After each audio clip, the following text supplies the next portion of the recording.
Dica número 5, planejamento.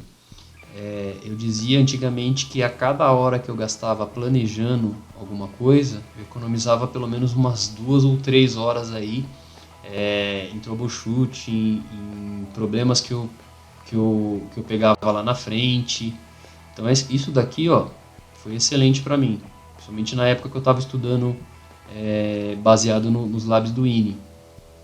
Teve gente que passou sem estudar os labs do INE, teve gente que foi direto para a prova e tentou 3 ou 4 vezes e acabou passando. Cada um tem vai encontrar o seu método de estudos, tá? Para mim foi importante porque eu tive uma base muito sólida com o material do INE e com os laboratórios que eu fiz do INE. Para mim valeu muito a pena esses caras aí. Mas o planejamento eu acho muito importante. Por exemplo, nessa postagem aqui, que é o CCIE 4.1, eu encontrei um cara aqui que foi um indiano, se não me engano, ou é um japonês.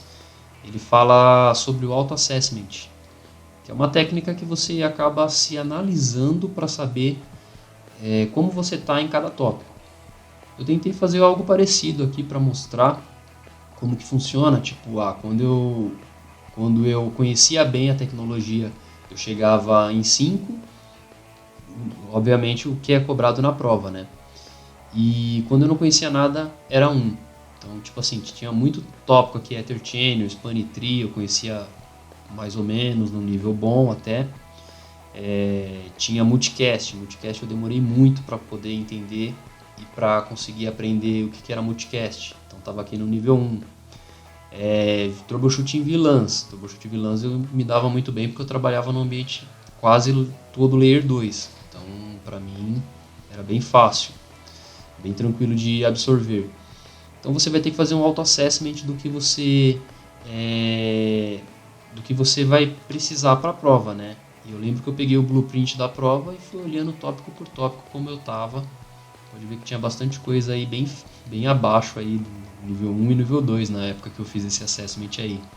Mas uma planilha simples do Excel aí já te ajuda a entender quais são seus pontos fortes e pontos fracos. Importante também, galera, é importante você focar no blueprint da prova. Não adianta nada você pegar e estudar 90% do seu tempo em programmability e IoT, sendo que vai cair, sei lá, 5% da prova esses tópicos. Se é uma prova de CCIE, Route Switch, Enterprise, tem que estudar BGP, tem que estudar SPF, tem que estudar IGRP, MPLS, tem que estudar o foco da prova, que é o que cai mais. Vai estudar SD-WAN, vai estudar BGP principalmente, que é um dos tópicos mais, acho que tinha na época, acho que era 20% da prova era conectividade IP, BGP, OSPF, etc. Então, foca no que cai mais, galera. Foca no que vem. Se planeje para conseguir estudar mais o que mais vai cair na prova e o que mais tem conteúdo dentro do blueprint da prova. Dica 6. Encontre o seu melhor modelo de estudos, galera. Isso daí também é um pouco pessoal, tá? Cada um vai encontrar como você vai conseguir estudar mais ou de forma mais inteligente. No meu caso, eu acabei descobrindo isso daí com vários e vários erros, tá? Eu até cheguei a fazer uma planilhinha, teve uma das épocas aqui, de algumas coisas que eu tinha acertado, algumas coisas que eu tinha errado. Para não ficar me prendendo aqui muito nos acertos, eu vou falar um pouquinho dos erros, tá?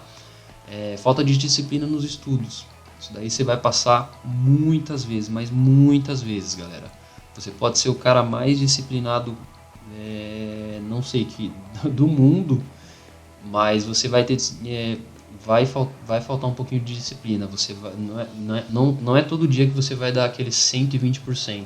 Ninguém consegue manter uma constância durante 1 ou 2 anos assim, 100%. Sempre acontece alguma coisa, sempre acontece problemas familiares, sempre vai ter uma troca de emprego, sempre vai ter algum projeto terrível que você vai pegar, que você vai passar 1 ou 2 meses aí afogado, praticamente sem ter tempo para poder conseguir estudar. Sempre vai ter alguma coisa, sempre vai aparecer alguma coisa aí inesperada. Muitas distrações durante o estudo, tipo games, celular, redes sociais, etc. Então você tem que dar uma diminuída boa nisso. Eu fiquei um bom tempo sem ter rede social, sem ter Facebook. O celular eu deixava sempre vibrando, eu desligava o 3G e o 4G para você não ficar prestando atenção em mensagens. Saía de todos os grupos do WhatsApp na época. Hoje em dia eu já não consigo mais, né? Hoje em dia fica mais difícil. Até tem alguns grupos de estudo que eu criei. Mas games foi difícil, cara, de diminuir. Foi uma das coisas mais complicadas, porque eu sou bem viciado em videogame. Videogame, jogos, computador e etc.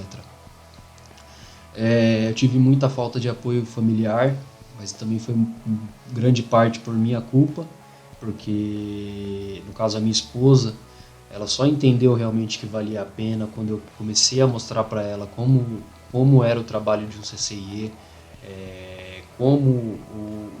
como era importante para mim para eu passar na prova, e que assim, para mim era um sonho, sabe? Então, quando eu comecei a mostrar para ela que realmente era importante para mim, ela começou a entender que era uma coisa séria. Então ela começou a me ajudar. Porque no começo foi muito difícil, no começo eu não tive apoio nenhum. Eu tinha que brigar às vezes com ela para conseguir sentar e estudar. Às vezes até 3 horas, 4 horas da manhã. No último ano, que eu já estava mais tranquilo, eu ficava mais ou menos, eu começava a estudar com os meninos do grupo umas 10 horas da noite. E eu parava, sei lá, 5 da manhã, às vezes 4, 5 da manhã. Ficava eu mais 2 ou 3 caras conversando, perguntando, fazendo troubleshooting em laboratório para poder entender o que estava acontecendo, por que a gente estava errando. Então é um negócio bem complicado, tá, galera? Procrastinação para poder tirar a prova do written. Agora vocês não vão ter mais esse problema, porque o written não existe mais. Então você vai ter, eu acho que, se não me engano, 1 ano e meio para... Agora na versão nova você vai ter, acho que, se não me engano, são 2 anos ou 2 ou 3 anos para poder executar a prova. Antigamente você tinha 1 ano e meio para poder fazer a prova depois que você tirava o written. E eu tirei, deixei expirar, tive que tirar novamente a prova. E aí eu consegui fazer a minha tentativa que eu acabei passando, né? Uma das coisas também que me atrapalhou bastante foi não vivenciar o dia a dia no ambiente de Layer 3 avançado. Por exemplo, BGP, MPLS. Quando você só utiliza às vezes o BGP em modo Enterprise, vocês não ficam no dia a dia fazendo filtro. Na época eu não utilizava, né?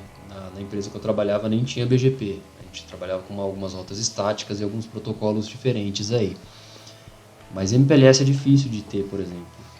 A não ser que você trabalhe numa empresa bem maior, que você precise, ou numa operadora, e que você precise mexer no dia a dia. Isso aí faz uma falta tremenda, tá, galera? Porque você acaba só conhecendo o lab. E só de lab também você acaba não entendendo a motivação de certas configurações. Se você faz o laboratório, você não entende aonde você vai utilizar esse laboratório na vida real. E aí fica um pouco sem nexo na sua cabeça. Você sabe configurar, mas você não sabe onde você vai usar. Isso é complicado. Acaba que todas as provas de certificações você vai ter alguma parte do material que você vai acabar não utilizando. Isso é fato. A certificação te prepara o máximo possível, mas tem muitas coisas que você não usa no dia a dia. Então, tem algumas, só que assim, quando você pega uma prova do CCIE que o foco é roteamento, você tem que mexer com roteamento, no mínimo, né? Então é exatamente isso que eles querem. Me ferrei também em tentar montar laboratórios com equipamentos físicos. Esquece isso, não vale a pena. Você só gasta tempo, dinheiro e energia da sua casa. Os equipamentos também são caros, a maioria dos casos. Pode esquecer, não precisa. No máximo eu aconselharia você comprar um servidor parrudo com bastante memória e que você vai utilizar para praticamente todos os laboratórios. Tudo que você for emular vai estar nesse cara aí. Falta de motivação. Isso daqui é bem pessoal, tá? Então, tipo assim, eu tinha uns picos de estudo. Então eu pegava, tinha semanas que eu falava, vou estudar, absorvia bastante coisa. E aí depois eu tinha umas 2 semanas que eu ficava numa preguiça, que eu ficava, depois eu estudo, deixa isso pra lá, sei lá, mais pra frente eu corro atrás, e etc. Falta de um parceiro fixo de estudo. Eu acho que é importantíssimo, eu vou até falar, é uma das dicas aqui, ó, para estudar em grupo, mas é importantíssimo alguém que te ajude a sempre estar junto, sempre estudar, alguém que te puxe para cima para você estudar. Muitas vezes você acaba nem, se você tiver num pico de motivação baixa, né? Esse cara vem e te dá aquela autoestima, galera. Não é uma pessoa só, às vezes é um grupo de estudos, às vezes são várias pessoas que podem te puxar para cima, e isso é importantíssimo, tá? Te ajuda muito a você você ter esses platôs, né, que o pessoal tá na moda agora por conta da pandemia. Você vai ter aquele pico de estudos, daqui a pouco você vai ter aquela queda vertiginosa que você vai falar assim, meu Deus do céu, o que eu tô fazendo? Eu não tô fazendo nada. E aí, se você estiver no meio de uma situação dessa, se você tiver alguém que te apoie, que vai estar lá do seu lado para poder te ajudar, fala assim, vamos lá fazer um lab assim, assim, assado. Galera, isso daí você acaba subindo muito mais rápido, tá? Você acaba entendendo os laboratórios muito mais fácil. Você acaba... Eu vou chegar nesse ponto aí no próximo ponto. O preço das provas no Brasil, dólar caro. Antigamente eu achava que o preço era caro, quando estava 3 e pouco, 4 e pouco. Imagina agora que está 5,60 e pouco, 5,60, 5,30, acho que é 5,30 mais ou menos o dólar no Brasil. Terrivelmente caro. Se você não tiver um patrocínio, vai ser difícil de você fazer a prova. Eu não tive patrocínio, eu paguei do meu bolso, porque era um sonho meu. E foi terrível, galera. Foi 10 mil reais que eu falei assim, tava guardado já para fazer a prova, mas 10 mil reais que fez muita falta na minha vida. Obviamente eu tô conseguindo recuperar depois que eu tirei a prova, mas foi um investimento dificílimo de conseguir durante anos, tá? Dormir pouco e vício em café. Dormir pouco não tem jeito, você vai dormir pouco numa certificação dessa. Eu chegava a dormir 4 horas por noite, mais ou menos, 4, 5 no máximo. Estudava bastante, trabalhava, pegava projeto, fazia muita hora extra e acaba que você fica viciado em café. Tem uma das postagens que eu fiz no Café com Redes que eu tive problema no estômago. Fiquei com gastrite, tive que fazer tomar uma medicação, fazer um tratamento para dar uma segurada aí, por conta de tanta cafeína que eu tomava. Ficava o dia inteiro na base da cafeína, porque à noite eu precisava estudar. Então eu ficava sempre com a cabeça bitolada que à noite eu ia precisar estudar. Toma café para dentro o dia inteiro, para conseguir trabalhar. E outro ponto de um erro bem chato aí foi a troca e a manutenção dos labs. Começou com CSR 1000V, depois foi para o GNS3, o NetLab, aí usei o IO Web e agora eu estava usando o IVE no final da preparação, tá? Então foram 5 tipos de laboratórios diferentes, 5 tipos de laboratórios com bugs, com erros que aconteciam. Às vezes você fez uma configuração diferente lá no laboratório e do nada parava de funcionar, ou sei lá, o laboratório da noite pro dia não subia mais, então você perdia lá mais 1 ou 2 horinhas aí brincando para poder montar de novo, ou para poder arrumar, consertar o problema que tinha acontecido. Isso é terrível, galera. Isso é terrível, mas faz parte do aprendizado. Acho que eu falei um pouquinho aqui sobre o 7, que é estudar em grupo.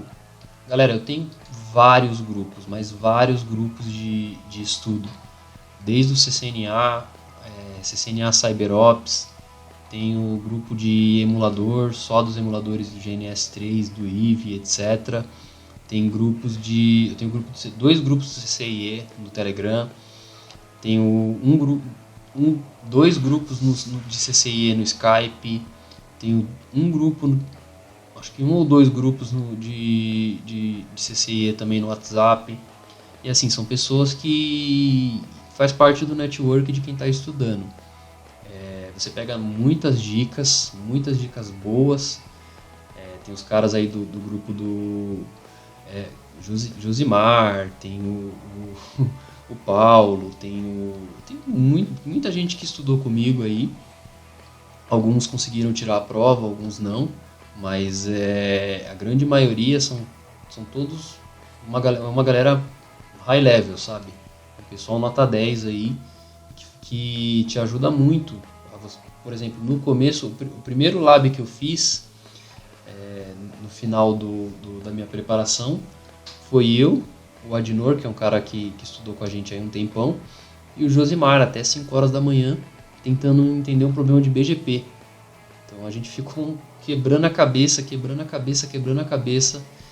e não conseguia, até que chegou a certo ponto que acabou que depois de uma semana a gente conseguiu resolver lá o problema.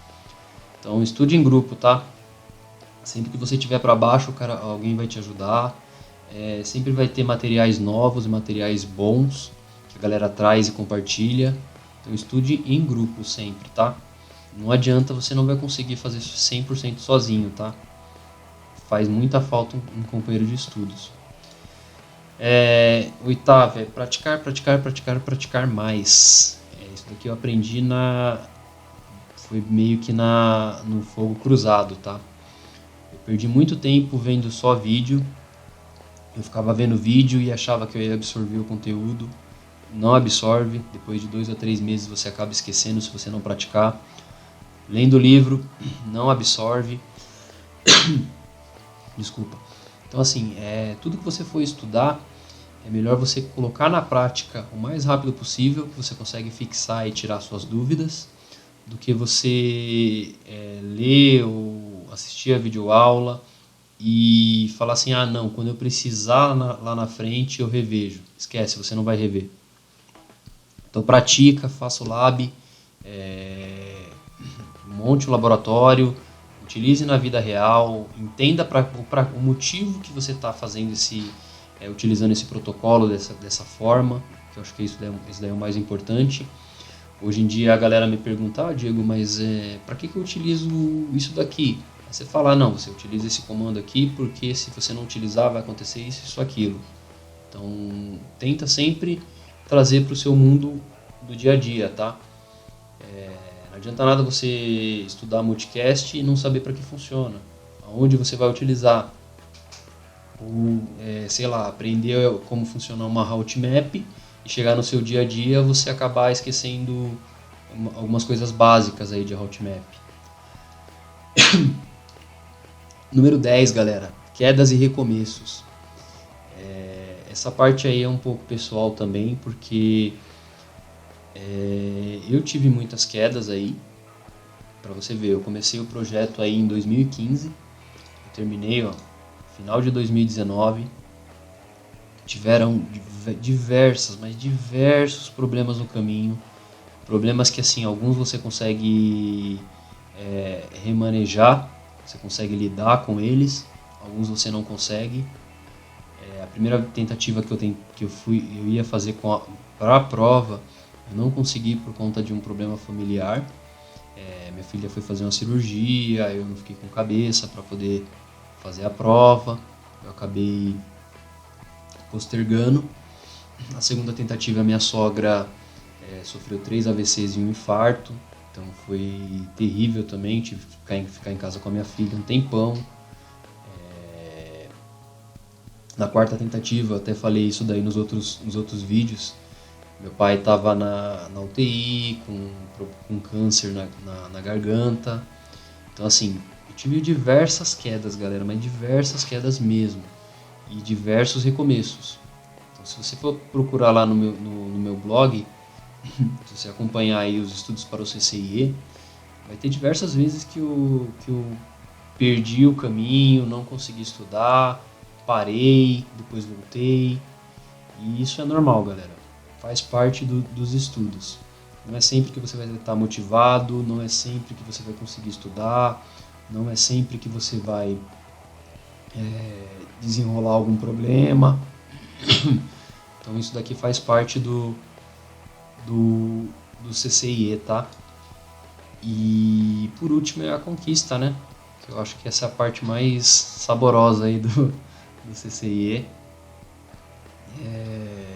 Para mim teve um gosto especial aí porque eu tive meus motivos pessoais foram bem fortes, né? Eu tenho uma postagem aqui que eu falo sobre como que foi a prova em si. Essa telinha aqui, ó, ela até postei esses dias no Instagram. É a mais pura realidade, galera. Você começa tranquilo e chega no final você tá só o farelo, galera. Ninguém consegue seguir um ritmo de estudos assim por tanto tempo sem ficar dessa forma aí, viu?